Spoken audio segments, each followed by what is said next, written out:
And rising, grand rising, grand rising. Good morning. It's time for Bethel in the Bible. Bible reading, Bible reading, Bible reading. We have been getting it. Good morning. I'm Reverend Janette Smith. I have been so enjoying spending this time with you. Just as a point of privilege, I just want to continue to thank Pastor Clayborn and Reverend Cherie for just inspiring us to engage with the word in different ways. I know that it's tough sometimes because we can't always be together the way we want to be during this pandemic, but we have been having a good time. Yeah, in the word, we've been having a great time and making sure that you share your pictures, your photos and videos with us as you've been walking through the Bible.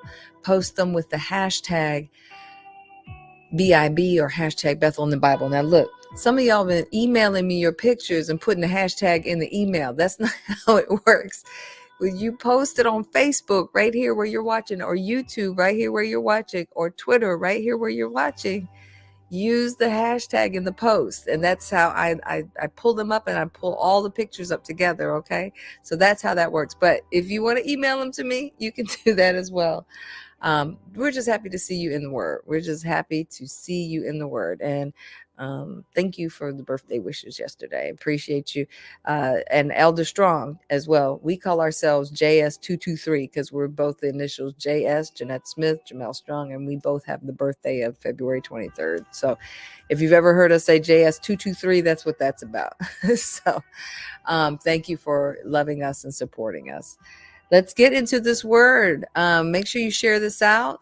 Invite some of your friends and family to jump in this with us. Man, this has just exploded in our hearts in just a really different way. Every time, of course, you read the Bible, the word's going to become illuminated, and different things are going to speak to you for different seasons of your life. And God begins to augment and expand and expound on your understanding of things and what they mean, not only for you, but how you can help others through this word. So let's go ahead and get into this today. We are in Matthew chapter 24.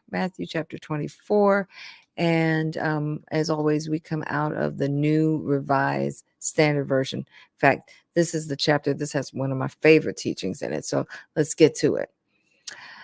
As Jesus came out of the temple and was going away, his disciples came to point out to him the buildings of the temple. Then he asked them, "You see all of these, do you not? Truly, I tell you, not one stone will be left here upon another. All will be thrown down." When he was sitting on the Mount of Olives, the disciples came up to him privately, saying, "Tell us, when will this be? And what will be the sign of your coming and of the end of the age?" And Jesus answered them, "Beware that no one leads you astray. For many will come in my name, saying, 'I am the Messiah,' and they will lead many astray. And you will hear of wars and rumors of wars. See that you are not alarmed, for this must take place, but it is the end, not yet. For nation will rise against nation and kingdom against kingdom, and there will be famines and earthquakes in various places. All of this is but the beginning of the birth pangs. Verse 9, then they will hand you over to be tortured and will put you to death, and you will be hated by all nations because of my name. Then many will fall away, and they will betray one another and hate one another. And many false prophets will arise and lead many astray. And because of the increase of lawlessness, the love of many will grow cold, but the one who endures to the end will be saved. And this good news of the kingdom will be proclaimed throughout the world as a testimony to all the nations, and then the end will come. So when you see the desolating sacrilege of standing in the holy place, as was spoken of by the prophet Daniel, let the reader understand, then those in Judea must flee to the mountains. The one on to the housetop must not go down to take what is in the house. The one in the field must not turn back to go get a coat. Woe to those who are pregnant and to those who are nursing infants in those days. Pray that your flight may not be in winter or on Sabbath. For at that time there will be great suffering, such as has not been from the beginning of the world until now. No, and never will be. And if those days had not been cut short, no one would be saved. But For the sake of the elect, those days will be cut short. Then if anyone says to you, look, here is the Messiah, or there he is, don't believe it. For false messiahs and false prophets will appear and produce great signs and omens to lead astray, if possible, even the elect. So take note, I have told you beforehand. So if they say to you, look, he's in the wilderness, do not go out. If they say, look, he's in the inner rooms, don't believe it.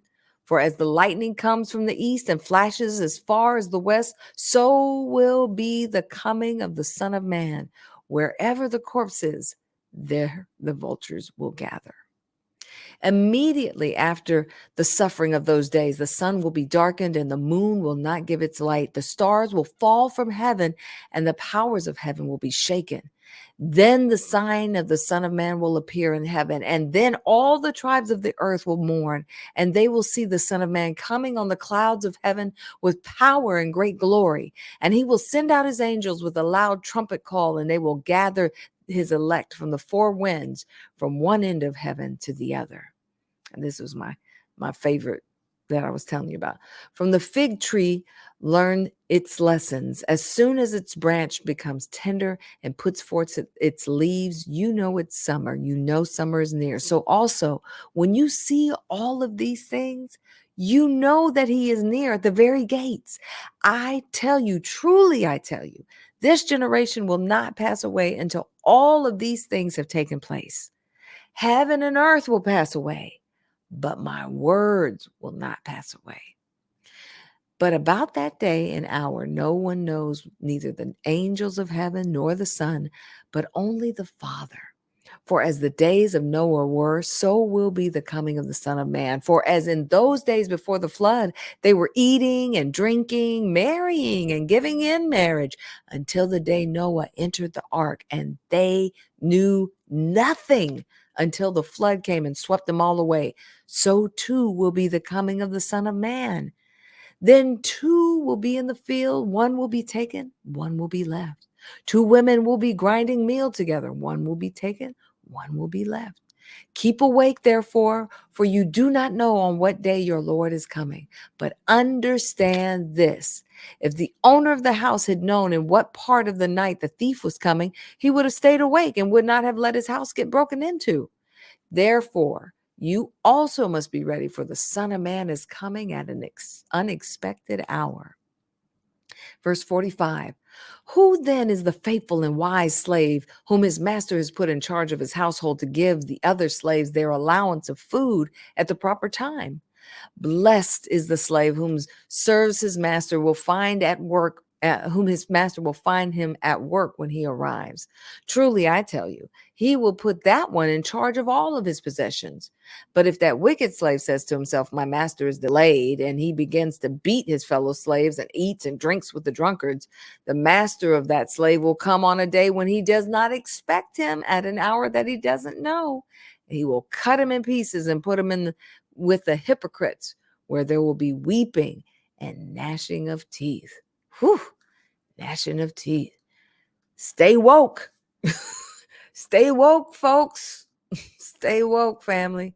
Let us stay woke, and not just socially conscious woke. Stay woke in this word. Jesus is saying, stay woke. Stay woke. As always, I get so full when we get done. I'm going to close my mouth. This is not Bible study. We're reading the Bible together. Post your pictures, BIB, hashtag BIB. Post your pictures, hashtag Bethel in the Bible. Let us see you. Let us hear you. Let us know what's being illuminated for you in this. Let us know how you are, growing in this word as we've been gathering together, as we've been reading together. What's been standing out for you? How has this been shaping you? How has this been growing you? How has this been insightful for you? Are you building new habits that you're going to carry even after we get out of this season of Matthew? So we want to hear from you. Make sure you drop us comments in the post here, and make sure you invite your friends and family along as we continue to grow fruitful on the front line. Fruitful on the front line. All right? Have an amazing, amazing day. We love you to life. And until next time, take good care.